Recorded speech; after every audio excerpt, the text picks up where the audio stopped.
ali, parou na 199, e agora fiquei encarregado da 200 em diante.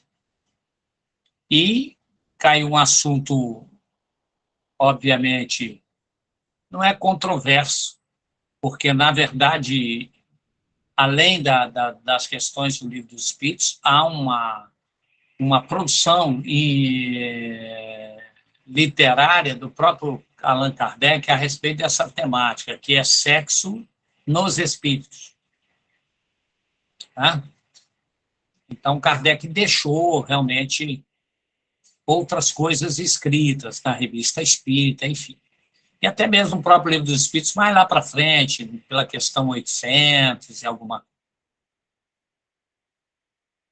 coisa. Então, eu gostaria de começarmos a abrir a nossa reflexão, né? Porque esse é um tema discutido, se não muito abertamente, mas é, sim, um tema discutido, e se aqueles que não discutem de uma forma direta, né, abordam de uma forma direta, pode ter perpassado em algum instante esse tipo de dúvida, e tendo buscado aí nas obras complementares algo sobre esse assunto. André Luiz trata dessa questão, e sem dúvida alguma a gente vai ver isso numa pincelada, mas embora com bem definida, bem descritiva, no Memórias de um Suicida, né? Exatamente naqueles anos em que o Camilo Castelo Branco, ou Camilo Cândido Botelho, né, vivencia aqueles momentos ali digamos assim, de extinção do fluido vital nas regiões umbralinas.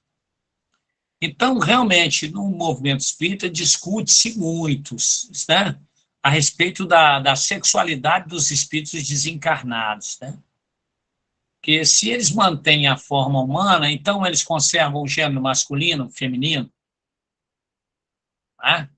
É muito comum aqueles que frequentam as reuniões mediúnicas, de alguma forma, ou têm contato com as manifestações, com as comunicações dos espíritos que se manifestam na forma feminina, espíritos que manifestam na forma masculina.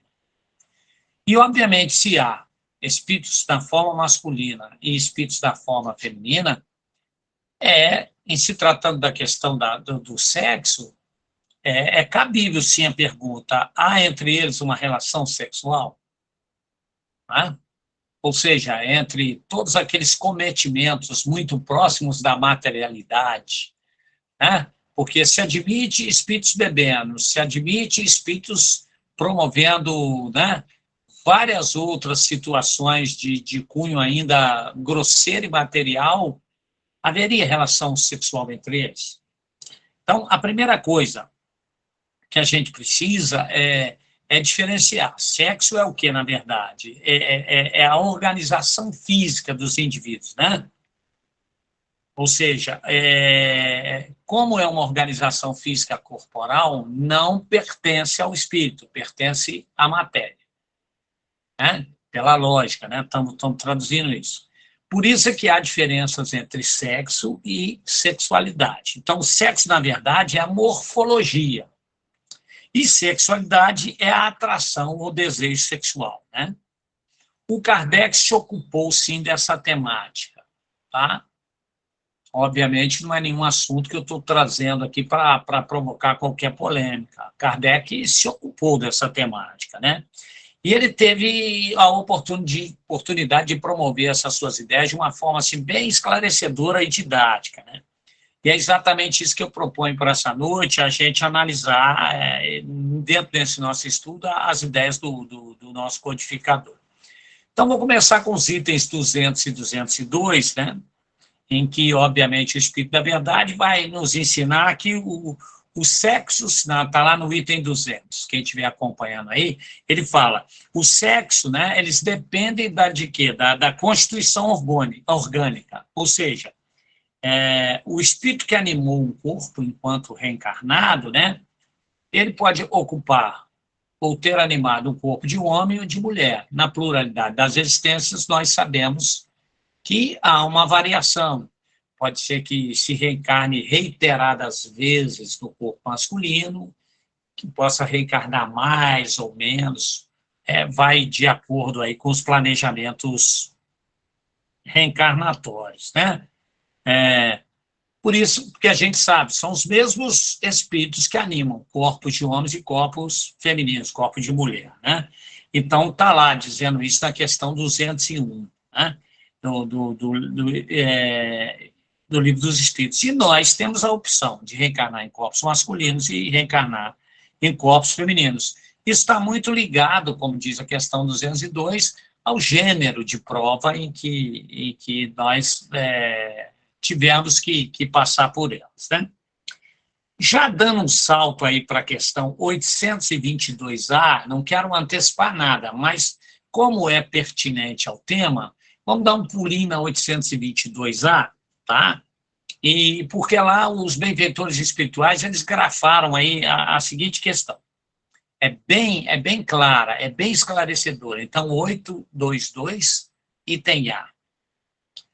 Os sexos só existem na organização física, pois os espíritos podem tomar um e outro, não havendo diferença entre eles a esse respeito. Ora, essa colocação começa a ficar claro para nós que os espíritos não possuem polaridade sexual. Se eles podem reencarnar em corpos masculinos e femininos, eles não possuem polaridade, não há espíritos masculinos e espíritos femininos. E olha, isso pode parecer uma coisa muito óbvia para nós, e para a grande maioria de nós que aqui estamos, porque a gente vem de uma sequência de estudos e etc., mas muita gente, dentro da doutrina espírita, isso passa a ser uma novidade. Não existe uma polarização, ou seja, não há, né, nesse particular, nós poderíamos usar essa palavra. Eles são, na falta de uma melhor, são assexuados. Ou seja, eu estou querendo dizer que não há uma polaridade sexual nos espíritos. Nos espíritos. Isso está claro para todo mundo? Né? Agora, esse posicionamento, ele pode levantar um questionamento, né? E lá vem o barulho de carroça, que o Zé inventou esse negócio de barulho de carroça. Lá nas obras mediúnicas, ou até mesmo nas sessões de comunicação mediúnicas, né, com os desencarnados, eles se apresentam de uma forma masculina, se apresentam de uma forma feminina, não é? Tanto que muitas das vezes no choque ectoplasmático, né, num processo de psicologia espiritual, o que acontece muitas vezes com o espírito? Ele não tem nenhuma consciência até do que morreu. Uma das coisas que é um recurso que é muito usado, diz assim, repara o médium pelo qual você fala. E às vezes é um espírito que se diz homem, sem nenhuma noção da realidade ainda, e aí é um choque muito grande nessa linha. E quando ele vê um médium, às vezes um espírito que ocupou um corpo assim de um brutamontes muito forte, e parece, incrível, né? Não há coincidência. A gente cansou de presenciar espíritos assim muito agressivos, inclusive, né? De comportamentos agressivos, né? E falarem por médiuns fisicamente muito franzinos e de uma idade avançada. Não é? Mas eram médios, claro, de uma educação mediúnica, vamos chamar assim, né? De um controle. E isso para os espíritos tinha um caráter pedagógico, né? Então, eles estavam ali, às vezes, num diálogo em que eles se manifestavam, de certa forma, irados, com promessas de agressões, e que iam e diziam que, olha, eu vou fazer, porque eu vou acontecer, que eu vou fazer isso aqui, que eu vou destruir o médium, e ele só movimentava os lábios e muito pouco os braços, e médiuns, assim, de uma idade Até podemos citar nome, porque o exemplo é bom, né, Célia? Por exemplo, quando a gente viu um espírito muito violento com a Selma. Quantos anos tem a Selma? Ela não vai ficar chateada se a gente falar a Acho que idade. 84, por aí. A Nitinha, quantos anos tem a Nitinha? Não sei, mas é mais ou menos nessa faixa. Isso, a Nitinha engana porque ela é conservada, mas já viveu umas décadas. Então, e isso tinha uma função terapêutica, né? Porque aí fazia refletir, falava, puxa vida, né? Então, a gente sabe né, e a gente vê na reunião mediúnica que espíritos se apresentam até como esposa e esposa. Ainda continuam nessa condição, né? Então, se veem na forma masculina, se veem na forma feminina, né? Enamorados, alimentando ainda paixões, né? E até vivendo juntos na condição de casados, claro, né? Num mundo espiritual ali. Não estou falando das colônias de refazimento, estou falando aqui, ó, muito próximo mesmo de nós, né? Ainda tem uma vida muito material. Esse é um barulho de carroça. Bom, o Kardec toca mais profundamente nesse assunto lá na Revista Espírita de janeiro de 1866. Então, o que você anotar aí, né? Igual a Cida, que anota tudo, tá lá. Revista Espírita de 1800, de janeiro de 1866, né? Qual é uma colocação para isso? Então, Kardec escreve lá dizendo assim, como o espírito sofre, né? O espírito encarnado, ele sofre a influência do organismo, o seu caráter se modifica muitas das vezes conforme as circunstâncias e se dobra, eu vou ler aqui, ipsis literis, né? Que é para a gente não distorcer a fala do Kardec, principalmente eu que não devo macular nunca, para que depois a gente possa, então, até alguma dúvida no texto, a gente poder trocar algumas ideias aqui e tentar aclarar isso. Então, diz assim o texto, ipsis literis, sofrendo o espírito encarnado a influência do organismo, seu caráter se modifica conforme as circunstâncias, e se dobra às necessidades e exigências impostas pelo mesmo organismo. Esta influência, que são as necessidades fisiológicas, não se apaga imediatamente após a destruição do invólucro material. Assim como não perde instantaneamente os gostos e hábitos terrenos. Deixa eu abrir um parênteses aqui. Claro que nós estamos falando de espíritos o quê? Próximos a heraldos que desencarnam, que ainda estão muito materializados, que passam a vida inteira sem refletir na perspectiva da vida espiritual. Muito focados, né, em gozar a vida, cuja fonte dos objetivos que movem viver, muitos deles estão baseados única e exclusivamente nos prazeres materiais. A grande massa, não estou falando do Bezerra, que desencarna aí, já tem um nível de consciência, não estou falando do Chico, provavelmente, de uma Madre Teresa de Calcutá, né? De pastores aí, evangélicos e católicos que possuem um grau de espiritualidade grande, né? Nós estamos falando da grande massa de espíritos que desencarnam e continuam por aqui. Aliás, lá no Memória do Suicida fala bem, quando eles saem daquelas regiões que lembra que invadem as cidades, aquelas coisas que ficam ali perambulando, né? Então, na verdade, é bem que está falando isso. Fechado o parênteses. Então, essa influência, ela não se apaga imediatamente após a destruição do invólucro material do corpo físico. Assim como não perde instantaneamente os gostos e hábitos terrenos.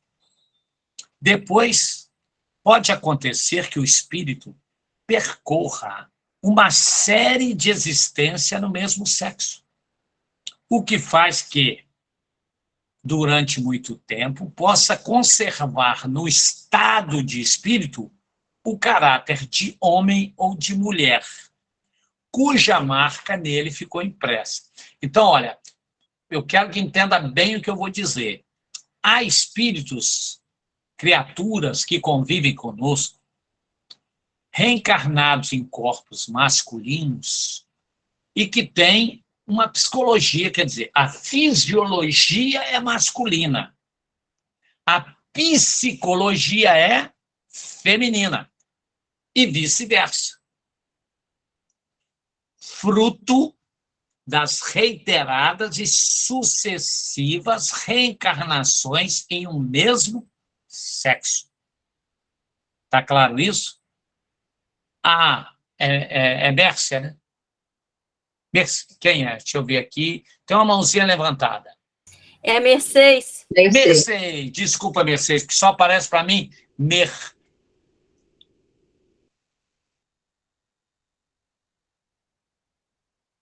À vontade, a Mercedes. Oi, Heraldo, é porque está falhando um pouco o que você está falando, mas deixa eu tirar uma dúvida. Na questão 202, aqui diz que o espírito ele escolhe em qual corpo ele vai reencarnar, se é homem ou mulher, mas isso depende das provas. E quando ele reencarna no corpo de um homem, mas ele não se aceita como homem, e isso atrasa o progresso dele, ele retorna para o mundo espiritual, tendo que voltar novamente para cumprir o que ele não aceitou aqui? A função das provas é sempre promover, através do desafio do enfrentamento, a evolução espiritual. Agora, não caberia, vou devolver com uma pergunta para a sua reflexão, não caberia nós pensarmos e refletirmos que a própria negação de querer reencarnar num corpo, por exemplo, masculino ou feminino, já não se constitui a prova que precisa ser vencida? Pode ser que também seja. Percebe? Pode ser que esteja dentre algumas, que é vencer, né? Veja bem, vencer tudo isso. Eu quero deixar bem frisado que isso não há nenhuma conotação pejorativa e muito menos uma tratativa sobre a questão da homossexualidade.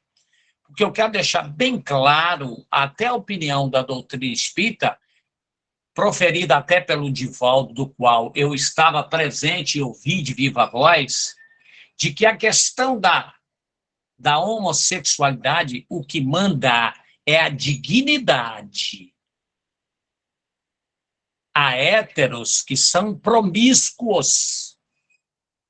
O criticável é a promiscuidade.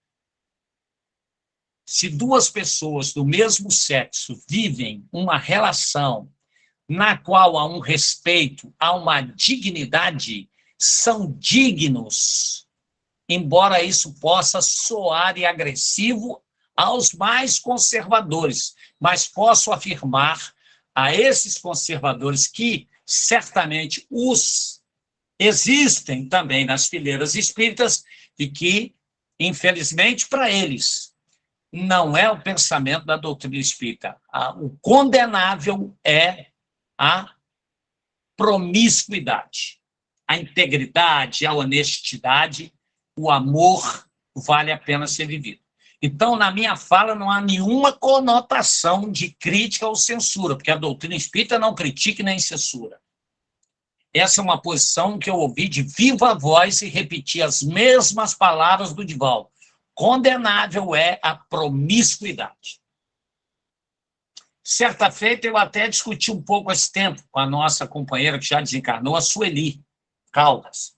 A Sueli havia me abordado e ela falou: Heraldo, eu queria trocar uma ideia contigo. Pois não, Sueli. estamos vivendo um momento num centro espírita em que nós temos lá alguém que declaradamente é homossexual e ele quer participar de reunião mediúnica, quer dar paz, como é que fica? E eu, na ocasião, disse para ela, inclusive, era muito amiga, tinha uma relação muito estreita com o Divaldo, eu digo, pode perguntar ao Divaldo, ele falou de viva voz, eu estava, e que ele disse exatamente que condenável é a promiscuidade. Ela é mesmo? Sim, eu vou até falar com o Divaldo. Então, eu posso, estou dizendo algo aqui que foi dito oficialmente, ok? Então, na verdade, na pergunta da Mercedes, pode ser, imagina a dor numa sociedade preconceituosa de uma psicologia feminina num corpo de uma fisiologia masculina e vice-versa. Que prova numa sociedade, né, preconceituosa, de um conservadorismo falso, né, em que se aceita o hétero promíscuo e não se aceita o homossexual digno. Né? Isso aí são falsos cristos e falsos profetas. Nós, na doutrina espírita, temos que realmente nos adaptar sempre aos novos momentos, mas, sobretudo, ter um olhar de complacência, de entendimento, sem perder o eixo da lógica, daquele que chama Deus de Pai, obrigatoriamente tem que chamar o outro, independente do sexo, da condição social, da cor, etc., de irmão. Essa é a lógica. Tudo bem, Mercedes? Podemos seguir? Tudo, ficou bem esclarecido. Depois, ele está dizendo, né, percorra várias existências no mesmo século, o que faz com que, durante muito tempo, possa conservar no estado de espírito o caráter de homem ou de mulher, cuja marca nele ficou impressa. Espíritos femininos, de características femininas. Alguém aqui pode negar que o Chico tinha características femininas? O próprio Divaldo? O Raul, que nós conhecemos também, do movimento de juventude na época, tão próximos. O Mário Barbosa, que desencarnou, mas o Raul, né, tão próximo também. Né? O seu jeito de lidar, a sua doçura, né? Que está muito longe de qualquer outra tratativa pejorativa. Estou falando de espíritos de uma condição espiritual relevante, que todos nós conhecemos aí, né? Tá claro? O Kiko levantou a mãozinha. Marcos Vinícius Volpato. Diga, Heraldo, boa noite para todo mundo. Boa noite, queridão. Aqui, quando você falou sobre exemplos, né, como o Chico Xavier e outros, né, de que tem uma psicologia feminina num corpo masculino. Né? Isso se dá tanto no espírito encarnado quanto no desencarnado. A minha pergunta é, isso sempre no perispírito, né? Porque é uma questão... Isso, é uma característica. Mesmo que seja psicológica, sim, ela se expressa no perispírito, que é a matéria. Sim. Que é a matéria. É semimaterial, mas se expressa, são características, mas são características do espírito, né? Eu digo para você o seguinte, o Kiko e a sua preferência pelas ciências humanas, está no perispírito? Não, essa é uma característica do espírito. Sim. Sim. É? Que seria a sexualidade. Tudo aquilo que usa o neocórtex, digamos assim, vamos chamar assim, do ponto hoje da fisiologia, da neurofisiologia moderna, né?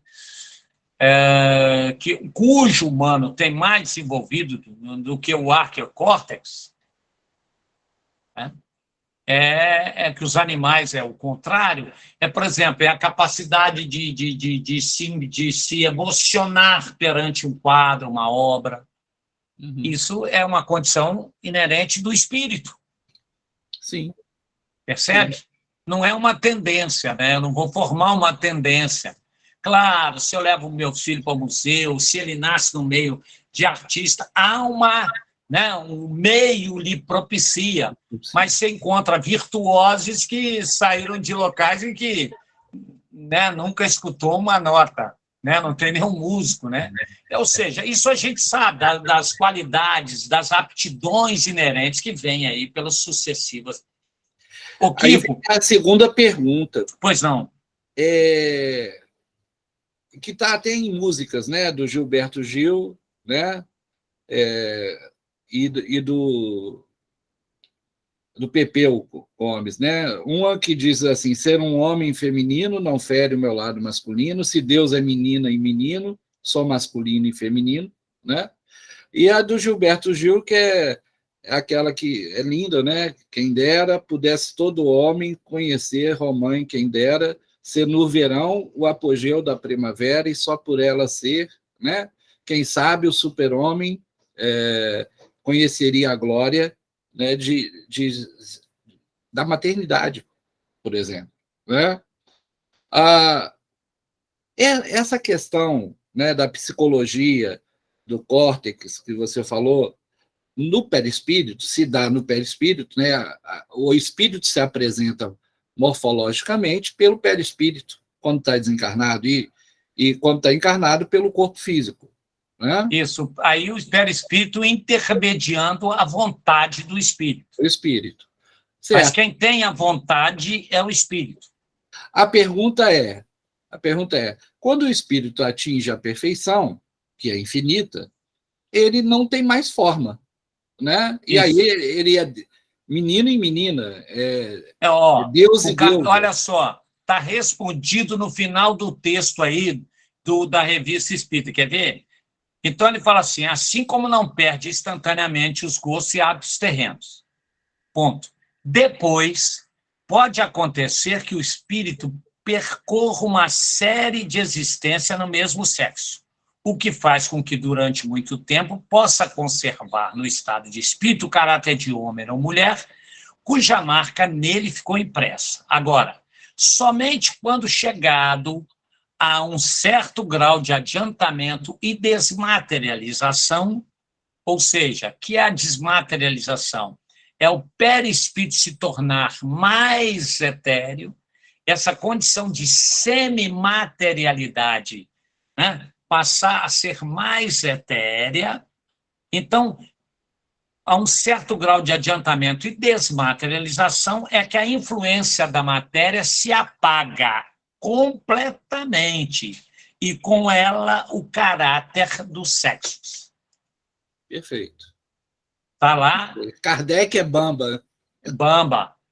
Kardec é bamba. Explica mesmo, certo? Está lá, a Revista Espírita de Janeiro de 1866, vale a pena ler, porque aqui eu peguei um pedaço. O importante é entender, né? Ler o que o Kardec produzia. Posso ir, Celinha? Tem alguma mão em pé aí, Fran? Então vamos, hein, Tem Fran? Maria Reis. Maria Reis. Maria Reis. Tudo bom? Tudo Boa bem, noite minha querida? Boa noite. Só um esclarecimento, uma opinião, não é nem esclarecimento. Eu acredito que esses que você citou, Divaldo, Chico e outros desse tipo, que eles têm a forma masculina, têm aquela identidade que transparece para a gente feminina, mas não são homossexuais. Não, absoluto. Foi exatamente que em nenhum momento eu quis... Neutros, né? Eu quis descolar isso aí. Isso aí. Isso mesmo? Era só para me esclarecer. Com certeza, em momento algum, muito pelo contrário, eu quis descolar disso aí, né? Principalmente porque a opção sexual, deixei bem claro na fala anterior, a opção sexual não é condenável é a promiscuidade, seja entre héteros ou seja entre homens. Mas eu acho que eles não são, eles são fisicamente masculinos. Mas sim. Aquela coisa feminina, mas não são homossexual. Só quero deixar claro, viu, Maria, que esse não é o foco da discussão, né? Porque realmente não importa para nós o que eu acho. Não, Importa que condenável é a promiscuidade. É só uma e louvável é sempre a dignidade. Que eles não são nada do que muita gente ignorante pensa, né? Perfeito.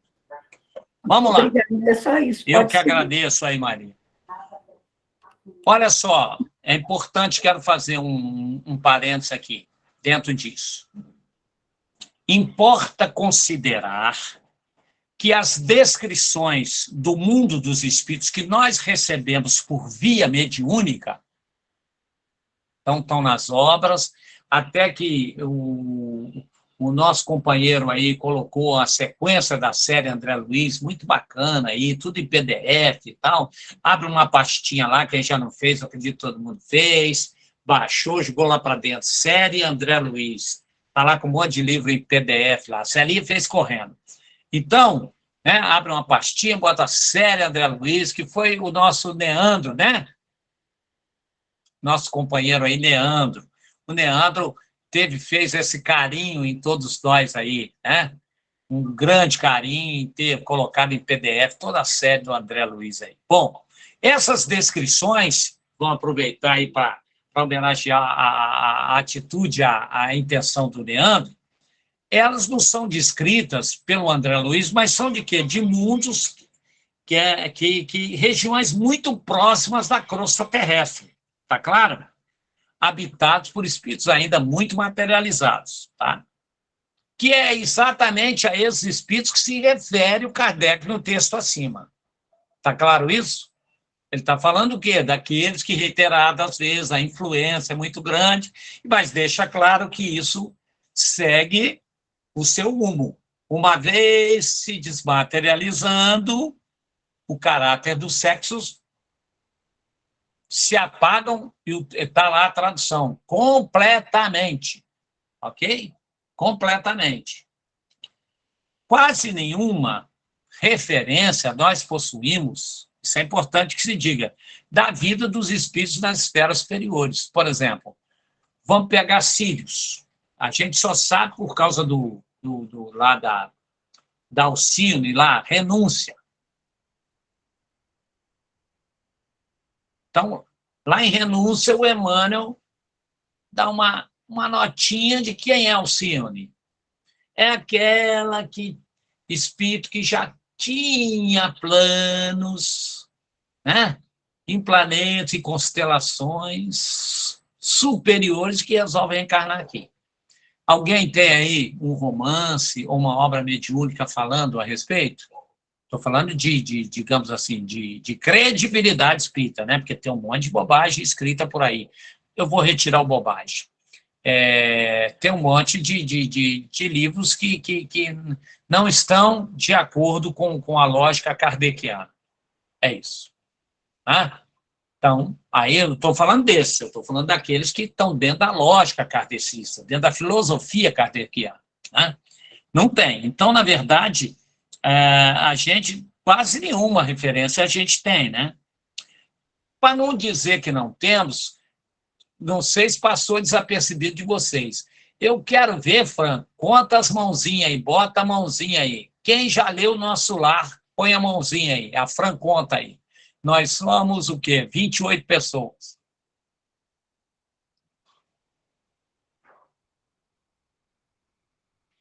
A Fran é o nosso departamento de estatística.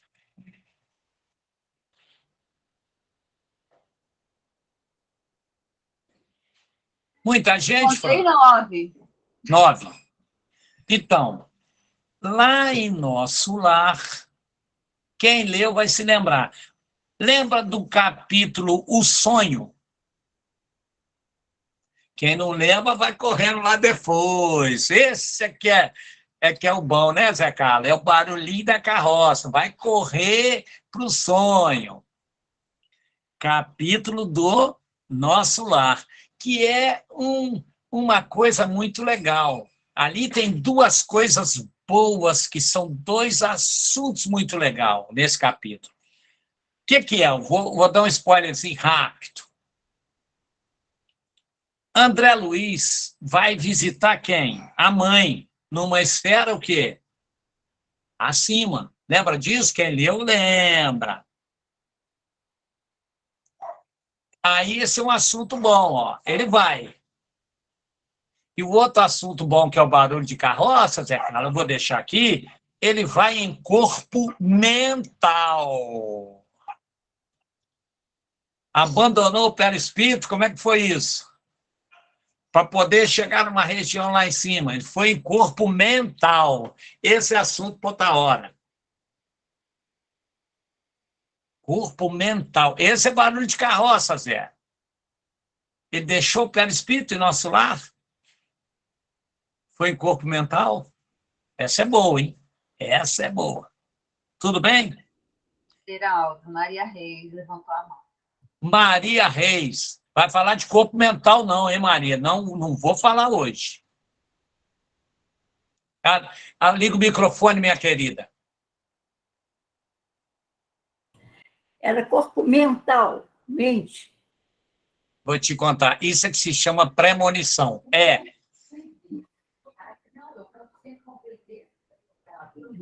Mas nós vamos falar isso no outro assunto.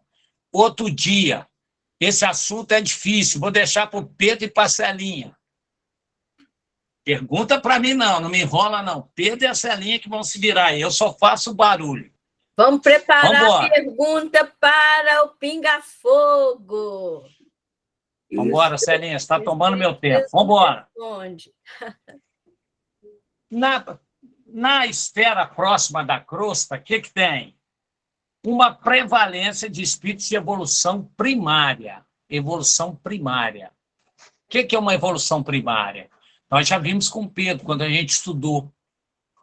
São espíritos o que há uma predominância muito grande, o quê? Daquilo que é ainda produzido pelo instinto. Tá? Então, a gente aqui, ó, quanto mais perto da crosta, maior é uma predominância, né, de evolução primária. E não que são espíritos o quê? Que não se dão conta que desencarnaram, que se nutrem ou possuem apetites que querem, têm o anseio, a vontade, o desespero de viver, né, situações similares mesmo às da Terra. Ou seja, dormir, se alimentar, beber, namorar, fazer sexo, tudo isso. Alimentam esse desejo. Isso são condições primárias do ponto de vista de evolução, uma evolução primária, ok? O livro dos médiuns, lá na questão, no item 74, anote aí para dar uma olhada, vou fazer também do jeito que está lá, vou ler aqui. Nos espíritos inferiores, o seu perispírito, desses espíritos lá da evolução espiritual primária, o perispírito deles aproxima-se da matéria. São muito... Lembra daquele perispírito ali? Não é o perispírito que o espírito conserva com ele no mundo espiritual, não, que é visto pelos médiuns videntes. É aquele perispírito mesmo, cujos fluidos precisam ser reabsorvidos, que são aqueles fluidos que se retiram do planeta onde vai reencarnar. Eu estou falando daquele outro perispírito aqui, não, que o espírito fica com ele, que o médium vidente vê, porque o médium vidente, digamos assim, ele vê o espírito pelo perispírito, porque o espírito em si é uma fagulha. Nós estamos falando do ser inteligente que habita o universo, quer dizer, Deus, espírito e matéria. Esse espírito não é visível, é uma fagulha. O que se vê do lado de lá, quando o médium vidente vê o André, o Bezerra, vê essa turma toda aí, ele vê o perispírito. Mas não é o mesmo que é o que, quando desencarna, é a vitalidade que é reabsorvida pela Terra, é diferente. O Zé Carlos, e o barulho de carroça está aí, porque ele tem um perispírito, e o André vai sem ele visitar a mãe, só para relembrar a questão do sonho. Esse é que é o campo mental, mas não vou mexer mais nisso, não, é só para deixar para Celinho e o Pedro. Tudo bem? Então, ele se aproxima da matéria. É isso que possibilita ou faz com que os espíritos persistam nas ilusões da vida terrena, que são essas entidades de baixa categoria. Pensam e agem como se ainda estivessem na vida física, tendo os mesmos desejos. E quase, esse é o texto no Livro dos Médiuns, e quase poderíamos dizer, está lá escrito dessa forma, a mesma sensualidade. Isso, claro, né? Agora saindo do Livro dos Médiuns, voltando à nossa reflexão, isso é que pode explicar para nós os relatos mediúnicos de espíritos atormentados por emoções sexuais, que são os chamados vampiros da sexualidade de encarnados imprevidentes. O que são encarnados imprevidentes no campo da sexualidade? É quando, né, o conluio carnal ele é único e exclusivamente, né, não sorvido à base apenas da emoção do desejo animal, material, em que não há, né, o ingrediente da emoção que a gente chamaria, né, de uma maior qualificação, que é o gostar, o carinho, né, o amor, dentro da nossa possibilidade, da nossa esfera. Está claro isso? Então, na Revista Espírita de Janeiro também, essa mesma aí que nós falávamos, né, de 1866, o Kardec, né, ele também, nesse ensaio lá, ele admite o quê? A hipótese de uma inversão da libido desencadeada pela reencarnação de um corpo físico, que a gente já falou, que não corresponde à psicologia do próprio espírito. Ou seja, essa polaridade sexual de repetidamente, ou numa reencarnação masculina, Kardec também, né? Ele admite, né, essa inversão dessa libido. Vamos ver o texto do Kardec, é um pedacinho que ele fala lá na revista também, de Espírita. Então, vou ler aqui como está escrito.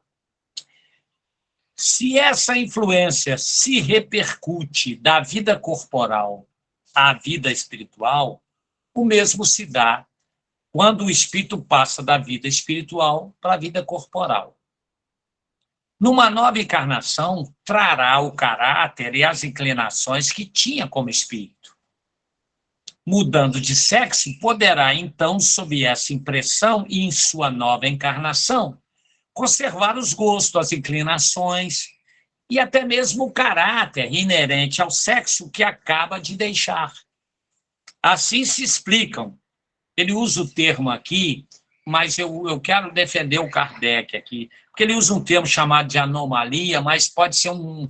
Eu não sei como está lá no original, na tradução, mas não tome isso porque todo o texto ele não é preconceituoso. Então, nós não poderíamos colocar numa palavra todo um texto que não demonstra isso, muito pelo contrário. Mas a palavra que está traduzida lá é anomalias aparentes, ou seja, notadas no caráter de certos homens ou mulheres, que é isso aí, essa diferença de psicologia feminina no corpo masculino ou vice-versa.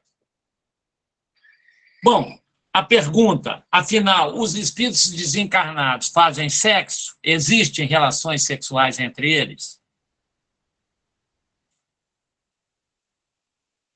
Porque a gente tem relatos, espíritos se alimentando, dormindo, namorando.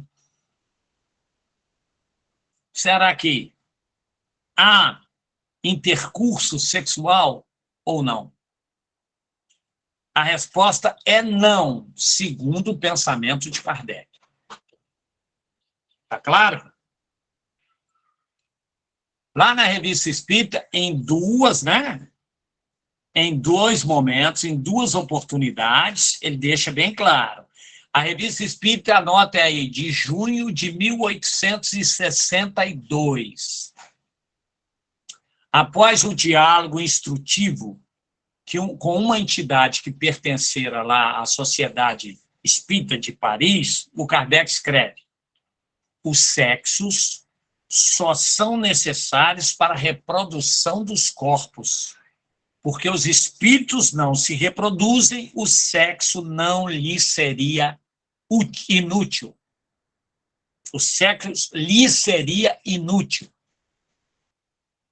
Texto, estou lendo aqui, textualmente. Ainda na Revista Espírita de janeiro, Kardec volta ao tema com o mesmo posicionamento, aí janeiro de 1866. As almas ou espíritos não têm sexo. As afeições que os unem nada têm de carnal e por isso mesmo são mais duráveis. Porque fundadas numa simpatia real e não são, portanto, subordinadas às vicissitudes da matéria. Os sexos só existem no organismo. São necessários a reprodução de seres materiais. Continua Kardec. Mas os espíritos, sendo criação de Deus, não se reproduzem uns pelos outros. Razão porque os sexos seriam inúteis no mundo espiritual. E ele ainda admite, no Livro dos Espíritos, na questão 200, que é o foco da noite hoje, há entre eles amor e simpatia, mas baseados na afinidade de sentimentos. E, finalmente, ele, quando examina o sofrimento advindo das paixões, em consequência das paixões inferiores, ele reproduz lá no Livro dos Espíritos, aí o que a gente está vendo, o pensamento dos espíritos superiores, quando dizem: embora as paixões não existam materialmente, ainda persistem no pensamento dos espíritos atrasados. Está na questão 972. E ele, na 72A, em seguida, né, falando da impossibilidade do sexo entre os espíritos, ele comenta: esse tipo de paixão, que é as paixões ainda terra-terra, as sexuais, causa suplício no espírito devasso, que vê as orgias de que não pode participar do conluio. Sugam e vampirizam os fluidos em decorrência, mas não podem participar diretamente do conluio carnal. Ele deixa claro isso, tá? Que é a 972A. Ô, Celinha, eu ia entrar, mas não vai dar tempo. Que é parentesco, filiação, que é muito legal, porque a gente vai falar da equipe familiar, né? Que nem sempre no mundo é um jardim de flores, né, gente? Pois é, Heraldo, você ainda tem 15 minutos, você pode entrar e o tempo posso entrar aqui um pouquinho, então vamos lá.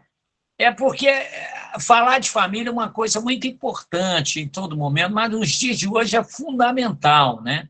Porque estão muito tênues, né? Digamos assim, as condições sociais que fazem com que casamentos e famílias se desfaçam, irmãos que perdem aquela união fraternal da consanguinidade. Isso hoje está muito tênue, né? Ou seja, mas por quê? E o pior, né? O que a gente sabe é que família no mundo nem sempre é um jardim de flores, né?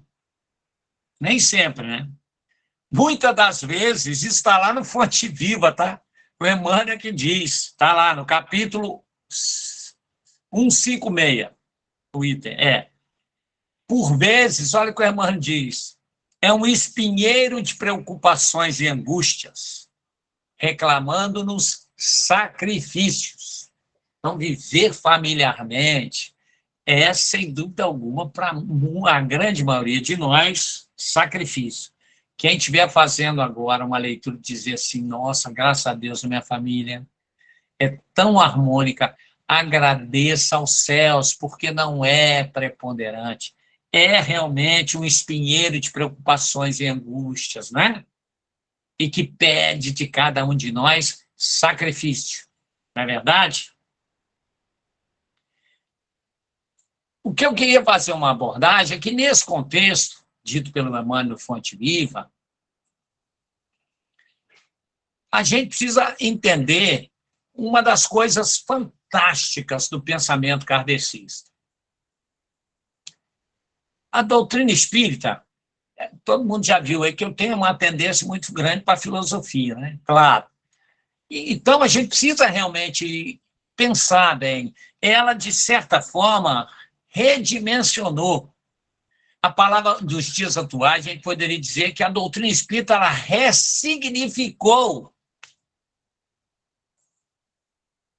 esse conceito de família. Primeiro, ele associa a família a uma origem divina. Por que de uma origem divina? Todos nós, componentes de uma família, somos seres, né? Na nossa concepção religiosa, o que temos hoje de elementos para pensar e acreditar, obviamente que somos frutos de um Deus, inteligência suprema e causa primeira de todas as coisas. Então, não são os pais que criam os filhos, criam-nos no verbo criar, originar, né? Que a gente, em português, a palavra seria criar, seria educar, né?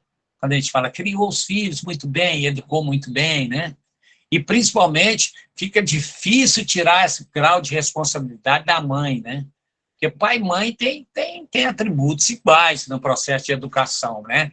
Mas você vê que a gente tem um ditado antigo que diz o seguinte, toda vez que você vê uma criança mal educada, você fala assim, sua mãe te deu educação? Não, menino. Como se só fosse competência da mãe educar filho, né? Então, isso é um karma em cima dos espíritos reencarnados como mulher, né? Que fica o seguinte, se o filho é mal educado, a culpa é da mãe, né? Porque a mãe não deu educação, né? Como se o pai não tivesse que esse mesmo atributo. Então, na verdade, né, a gente diz o seguinte, a família, né, ela tem uma origem divina, né? E de que forma que ela vai se formando, vai se ampliando? Primeiro que respeitando leis universais, as leis de reencarnação. São leis o quê? Universais. Universais de que característica? Característica de afinidades. Afinidade não quer dizer só simpatia, né? Temos afinidades, né? Respeitando essas leis. E de que forma que as famílias são construídas quando reencarnamos? Elas vêm mediante o quê? A um programa de direitos e deveres e responsabilidades recíprocas, coletivas. Isso é família.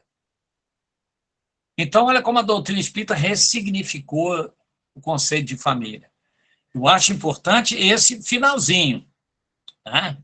Ela vai se formando e se ampliando, respeitando, seguindo leis universais de afinidades, tá claro? E são construídas a partir de um programa de direitos e deveres e de responsabilidades recíprocas e coletivas. Ou seja, eu não vim para essa família ao mesmo tempo com direitos, mas com deveres em relação aos outros, e com direitos. Então, são direitos e deveres recíprocos, né? Primeiro, os pais não criam os filhos. Nós sabemos disso. E nem transmitem aos filhos parte da sua alma. Não, na nossa concepção, não. Nós não somos espíritos individuais. Sim ou não? A alma, ela é indivisível. Então, eu não transmito aos meus filhos, quem tem filho não transmite aos seus filhos parte da sua alma. Pode até dizer que tem um pedacinho de seu coração, sua alma, etc., mas a gente sabe que isso é uma liberdade poética, né? Que a alma é indivisível, né? O corpo procede do corpo, mas o espírito não procede do espírito, porque ele já existia antes da formação do corpo. Isso, para nós, é de uma clareza muito grande. Não é verdade? O que é que os pais fornecem? Um invólucro material, obviamente. Ali está a hereditariedade, ali está a carga genética, né? Disposições orgânicas, claro, né? Semelhança física, tudo isso. Porque encarnados ou não, todos nós somos o quê? Espíritos, na nossa concepção, criados por Deus, porque a inteligência suprema e causa primeira de todas as coisas, irmãos, ou seja, a humanidade também é assim, uma família. Então, a humanidade também é uma família. Olha como amplia esse conceito. Amplia o conceito da sociologia, de célula máter da sociedade, né? Então, nós e a humanidade também somos uma grande família. Como temos várias existências, o que acontece com a nossa parentela? Isso, e ela antecede a nossa parentela atual. Nós temos o quê? Uma parentela que antecede a atual, que muitas das vezes pode ser um reencontro, pode ser somar com novas criaturas e nossa experiência, ou seja, essa sucessão de existências corporais é que estabelece entre nós laços de quê? Que vão se fortalecendo de vidas anteriores e de vidas que nós vamos fortalecendo aí. Isso é que produz entre nós as características, né, de simpatia. E é que existe hoje entre encarnados e que existem entre nós e espíritos desencarnados. Não é verdade? Isso pode ocorrer, e a gente está cansado de ver, em filhos nascidos de pais diferentes. Não pode? Que pode ser muito mais irmãos pelo espírito que se fosse pelo sangue. Não é? Podem se atrair, se procurar, dar-se bem juntos, casar, viverem uma vida juntos, né? Ou seja, os espíritos, nós estamos ligados pelas afinidades, o quê? Estou dando um tombo na minha. Pelas afinidades anteriores. Isso está claro para todos nós, né? Ou seja, vamos sempre estar unidos por afinidades, antes, durante e depois desse processo reencarnatório. Por isso é que os laços familiares não são o quê? Eles não são o quê? Os laços da consanguinidade. Nós não já estudamos, e vamos ver de novo, parentela espiritual e parentela corporal? Geraldo. Pois não, Fran? A minha mãe levantou a mão, tá? A Cida e o Valdemar? Não sei qual é, ó, a dupla. Então vamos lá, Cida e Valdemar. Não, Heraldo, apenas para a gente lembrar, né? Pensarmos juntos. Você vê, nós citamos o Nosso Lar. Mãe de André Luiz tem uma programação para reencarnar com o mesmo pai do André Luiz, no entanto, tendo como filhas as duas moças que foram, na verdade, casos extraconjugais do marido. Então, aí nós estamos vendo que a consanguinidade, ela não faz sentido pelos programas. Pode vir a ser como não. Era só para completar. Perfeito, perfeito. Colocação perfeita, procedente. E também, né, Ciro, se você me permite acrescentar ao seu exemplo feliz aí, não faz sentido o ciúme, né? Pois é. Exatamente, porque, inclusive, neste, nós temos o caso de outra história lá na mesma obra, de duas pessoas que se uniram no plano espiritual, que a princípio tinham ciúmes, e depois, já no plano espiritual, se transformaram em pessoas amigas do mesmo homem, né, da mesma história. Então, são vários casos lá que nos ajudam muito. É verdade. O Luciano estava querendo ganhar um bônus hora com a sogra aí, falou que você foi concisa, foi ótima e tal. Tá certo. Nego, Marcelinha, nego não brinca esse serviço nem na reunião espírita. Vamos lá. Laços de família. É boa, Celinha. Eu é que não compreendi. Desculpa, Luciano. Agora você foi preciso e conciso. Foi procedente a sua colocação para Cida. Laços de família. Boa, Celinha. O que eu vou fazer na vida sem a Celinha, tá vendo? Então, nós temos duas espécies de família. As famílias pelos laços espirituais e as famílias pelos laços corporais, né? A gente sabe que a primeira, as laços espirituais, são mais duráveis, né? De que forma que elas se fortalecem? Pela depuração, pelo aprimoramento espiritual e se perpetuam aonde? No mundo espiritual. As segundas são muito frágeis, né? A gente fica de mal, o irmão para de falar com o irmão, corta a relação, né? Com uma facilidade enorme, né? E se extinguem com o tempo. E muitas das vezes se dissolvem moralmente até na vida. Já a encarnação, né? Ela momentaneamente nos separa, né? E uns encarnam, outros não, mas isso não nos deixa de estar unidos, né? Pelos laços da simpatia, pelo amor que desenvolvemos, né?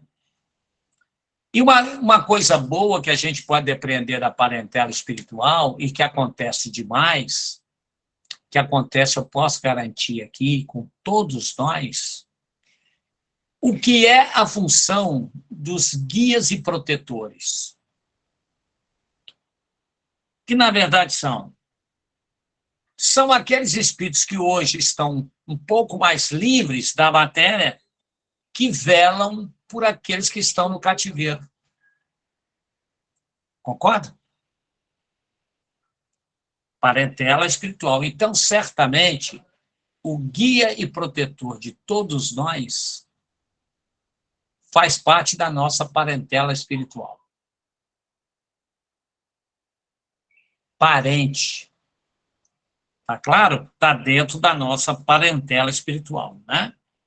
É por isso que a gente vê, eu não sei se vocês param para pensar, mas às vezes a gente para pensar no seguinte: vamos pensar nesses espíritos que dão subsídio, né? Então a gente pega nosso lar, então nós vamos pegar lá o diretor, vamos pegar aquelas entidades que estão acima, vamos pegar a Legião de Maria, todos aqueles lá. O que faz com que esses espíritos estejam ligados a trabalhos junto a nós? Tudo aquilo que a gente passa não é injustiça, é tudo fruto das nossas ações. Não é uma consequência? Nós estamos tendo o que merecemos, porque tudo é fruto das nossas atitudes, voluntariamente. Por que ainda vem se preocupar? E estabelecem projetos. Então, você pega o Januário da Glória. Está lá, ó. Aí estabelece um ponto de posto de trabalho, reúnem todos aqueles que interpretam bem, porque tem o quê? Um amor à ética, à filosofia, à doutrina cristã. Em nome dessa filosofia, porque há outras filosofias no mundo espiritual, e que há intérpretes desencarnados delas, e que estão aí, sugerindo, claro que sim. O que faz com que eles se esforcem para que nós, retardatários, progridamos? A única justificativa plausível que eu encontro qual é? É que também fazem parte da nossa parentela, de uns e outros. Não é verdade? É uma família, né? Porque quando voltamos, a erraticidade nos visitam, estão conosco, mesmo se portadores nós de insucesso. Vai lá, recolhe quando oferecemos, né? Quantos vêm e seguem-nos em processos reencarnatórios? Reencarnam missionários, porque não tinham nem nenhuma obrigação de carpir. Por que vem aqui? Reúne-se numa mesma família ou no mesmo ciclo de amizade, de conhecimento, né? E trabalham efetivamente pelo mútuo adiantamento, a não ser a justificativa de fazerem parte da parentela espiritual. Né? Ou seja, a reencarnação ela não vai destruir os laços de família, ao contrário, vai fortalecer, né? Porque isso nos possibilita o quê? Encontros, reencontros e amparos na nossa caminhada. Né? Então, há um valor na família material, claro, ela é a porta, o funil abençoado da maternidade que nos traz a um processo reencarnatório físico. Mas nós precisamos valorizar mais a ação dos nossos parentes desencarnados em relação a nós, que fazem parte da nossa parentela espiritual, né? Tá claro isso? Ou seja, uma família espiritual, o que quer dizer? Ela significa um grupo, né, onde todos nós, né, ou cada um de nós, enquanto ser individual, né, vamos nos inteirando, resolvendo as pendências no caminhar dos séculos, né? Vamos construindo e vamos adquirindo, nos apropriando, muitas das vezes, daquilo que a grande maioria de nós ainda não possui. Né? Então, a família que temos, só para eu encerrar esse pedacinho, ela é exatamente o que fizemos até agora, ou seja, é a que precisamos para a nossa evolução. Esse é um processo, esse é um momento. Então, estão reunidos no nosso clã familiar aí, todos nós que aqui possuímos famílias que estamos aí, exatamente o que nós precisamos para a nossa evolução. Exatamente. E, no nosso entorno, no suporte, a nossa parentela espiritual. Nos suportando, dando-nos o suporte, né? A família, a parentela ainda familiar, a família material, ela vai sendo formada a partir do quê? Das necessidades expiatórias nossas. Pode estar na nossa família um espírito que não faz parte da nossa família espiritual? Claro que sim. Não tem nenhuma parentela espiritual, mas temos o quê? Débitos. Isso é muito comum. É mais comum do que a gente imagina, né? Daí a dificuldade, a gente voltar lá na fonte viva, né, dos espinhos, das dificuldades familiares. Né? Porque grande parte da nossa família material é feita de quê? De espíritos que não fazem parte da nossa parentela espiritual. Isso também para nós é bem claro, né? Por quê? Porque a família ela é formada por um conjunto, né, de pessoas que foi formada em torno de quê? Da nossa função expiatória, né? Ou das dívidas recíprocas, não é isso? Seja através de nós aprendermos isso, já vou parar a série, ou do nosso desejo de realizar boas obras. Ok? Essa história de genealogia, portanto, sabe? Aquela de família, de nome, sabe? Essa coisa que a gente alimenta muito no mundo. Eu fiz parte da família dos fundadores, tal. Isso aí vem só do orgulho, né? Porque muitas das vezes é a primeira vez que nós estamos nisso, né? A nossa verdadeira família nem é essa, desse sobrenome atual, né?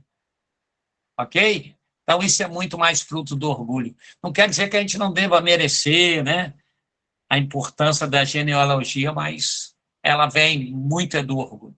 Desculpa aí, Célia, vamos lá. Você parou na 206, Geraldo? Ao microfone.